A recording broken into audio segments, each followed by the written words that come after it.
Buenos días. El día de hoy continuamos con nuestro libro de Jeremías y en los pasajes de hoy se narran varios ejemplos de falsos profetas. Primero el Señor muestra a Jeremías y le dice que diga a los demás que tengan mucho cuidado con las personas que hablan falsas profecías, porque Dios dice: yo no los he enviado. Entonces le dice: tengan mucho cuidado con esa gente. ¿Y cómo los van a reconocer ustedes? Los van a reconocer porque si el mensaje que ellos dicen no se cumple, entonces desde luego no ha sido enviado por Dios. Pero si el mensaje se cumple, pues sí ha sido enviado por Dios.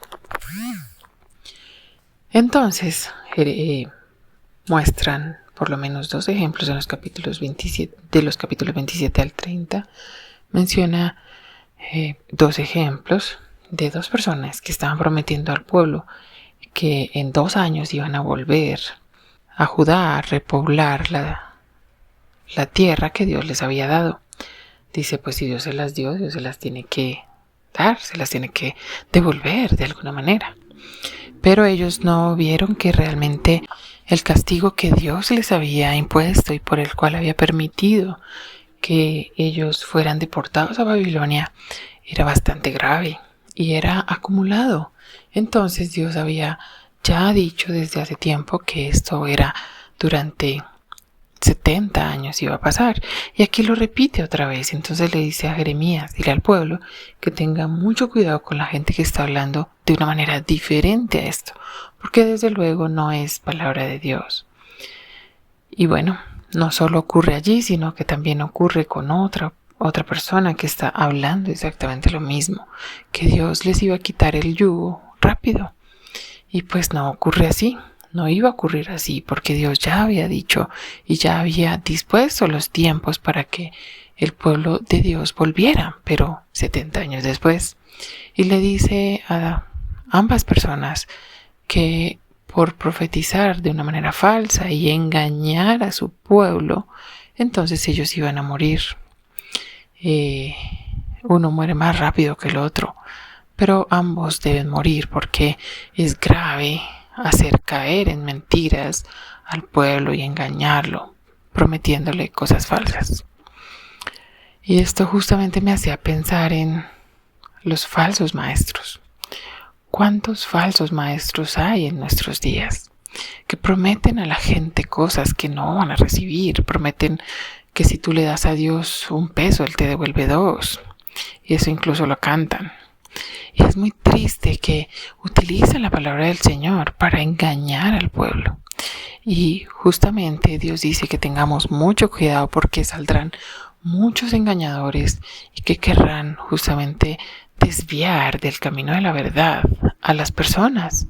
Y entonces Dios previene también de estos falsos maestros, de la misma manera que en ese tiempo prevenía de los falsos profetas. ¿Cómo podemos saber nosotros si es un maestro que viene de Dios o es un maestro falso?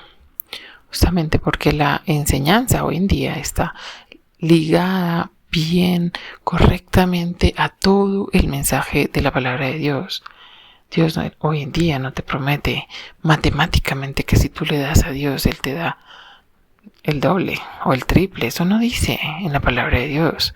Dios dice que cuando tengamos sustento y abrigo estemos contentos con esto, pero no dice que Él nos va a devolver lo que supuestamente nosotros le dimos. Y así no es.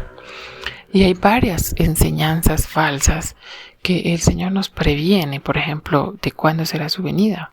Nadie lo sabe sino el Padre, y esto lo dice la Biblia. Así que cualquier enseñanza que esté fuera de esto, pues es falsa, porque el Señor dice que no lo sabe nadie. Así que tengamos mucho cuidado. Debemos estudiar la Biblia con seriedad. Debemos estudiar la Biblia con perseverancia. Debemos estudiarla seguidamente y debemos estudiarla completa, con discernimiento, pidiéndole al Señor que nos enseñe. ¿Para qué? Para que cuando un día vengan falsos maestros, cuestionemos las cosas y entendamos las cosas que vienen realmente de Dios y las que no. entendamos las cosas que están en la palabra y las que no, y nosotros no nos dejemos engañar por cualquier enseñanza, por bonita que parezca. Igualmente nuestros hijos debemos tener cuidado que no sean engañados, y para esto debemos enseñarles la palabra con diligencia.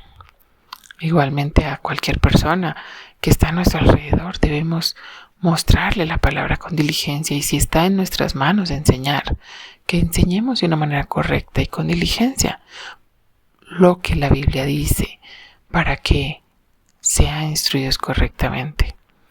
Gracias a Dios que nos da ejemplos en su palabra de personas que han pagado con su vida las falsas enseñanzas, así que tengamos mucho cuidado, tanto en lo que escuchamos, en lo que vemos, como en lo que enseñamos, si tenemos esa oportunidad. Que Dios nos ayude. Hay tantas cosas en internet que realmente la mayoría no son buenas, así que tengamos mucho cuidado para que podamos entender lo que Dios sí dice y lo que no dice, sabiendo que es un engaño. Dios te bendiga este día.